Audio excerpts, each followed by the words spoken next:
Hey YouTube. So I'm going to give a little bit of a description of what I'm fighting here. We have this little pond here in our backyard, and this green muck that is growing is called filamentous algae. It really kind of spikes up in late spring, and as the heat of the day really gets going, it starts to grow pretty bad. The way it works is this very fine fibrous filter like algae, and as the chlorophyll in the green algae kind of creates the oxygen from photosynthesis, the air bubbles kind of get stuck in creates these mats that float to the surface in the heat of the day. So the mats kind of come up in the evening, late afternoon, and they kind of can settle back down. And in the rain, the bubbles can kind of get beat out of the mats and they kind of sink down towards the bottom. And here's a little bit of algae kind of on the bottom. Now, what I'm going to explain here is I've been using copper sulfate to treat this. It's kind of a recommended safe solution. It doesn't hurt birds, fish, or any of the plant or animal life in the pond. And I treated this section 3 days ago with some small granular copper sulfate, and I've tried powder, I've tried the granular, and I've tried a few other liquids, and I've mixed it in liquid format and I've mixed it in granular, and I'm kind of torn between whether I like the granular or the liquid better. It almost is an application technique. But here is what it looks like after treating it, and I'm going to walk down to the other end of the pond and show you what it looks like without any treatment. So this is down at the other end of the pond. You can kind of see how these mats are just kind of floating and forming up here. And it's only about 10 o'clock in the morning, so they haven't really completely surfaced. And there's a section you can kind of see where it hasn't surfaced yet for the day. But these mats form. And you just sprinkle the copper sulfate on top, and after a couple days it starts to turn brown and it just kind of disintegrates.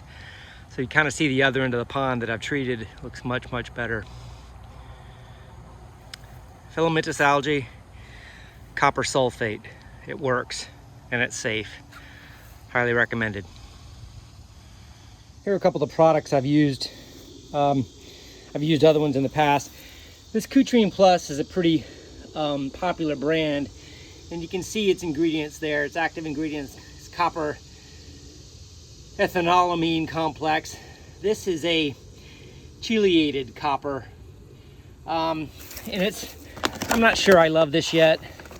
It kind of comes in this granular form like this, which means it sinks to the bottom. And the sinking to the bottom means it really won't get the mats on the top. I'm still trying to determine whether I like this. But over and over again, I keep coming back to the cheapest product. It's copper sulfate pentahydrate. This is just a bag of copper sulfate, but the important thing I want to mention here, and this is what it looks like, is this granular size allows me to just kind of throw it out on into the pond. You know, take my hand and kind of spray it like I was throwing salt or something like that. They sell it in a powder, and the powder would work better only if you're going to kind of mix it into some sort of sprayer, which is another great method. And if you are going to use a sprayer, I recommend getting something that can throw it the radius that you're going to get in your pond or your lake or your river. If the algae is further away than you can spray, you either got to get into a boat or walk out there and spray it. So sometimes the throwing it works pretty good too. So this granular can also be mixed in the liquid, which is kind of why I've settled on this size. They make it in bigger granules than this. I don't think I would recommend that. That would be like rock salt candy size rocks, maybe closer to the same size I showed you on this Cutrine. But this, I think it's called medium coarse. But the important point is you see it. It looks like it's about the coarseness of kind of like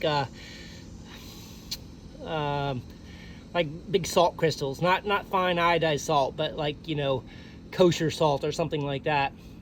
That's the size that I've decided I like. And you just sprinkle that out there, and when you sprinkle it, it turns kind of cloudy. And I'll walk you out here just a little bit. The copper, when you put it in the water, turns kind of a milk cloudy color. And honestly, that's about the ratio where I'm comfortable that it's doing something. Let me show you here. So if I just take a little handful of this and kind of throw it out there, you kind of can see I can throw it about 15 feet. And if you just kind of put some in here, you see how the crystals can kind of settle down, but they will create a little cloudy, kind of a copper sulfate cloud in there. And that is, and now you can start to see it forming, that white cloud. That's when I think you got the ratio about right. If you're not seeing any milky copper sulfate cloud in the water, I don't think you have your ratio high enough. It's not an exact science, I have to say, but every time I have ever tried to just sprinkle a little bit, it never really worked. You had to kind of get enough on there to do the job. So anyway, I hope that helps you guys out. If you like this, give it a like and subscribe. I'm going to start putting more of these type of videos on my channel. Have a great day.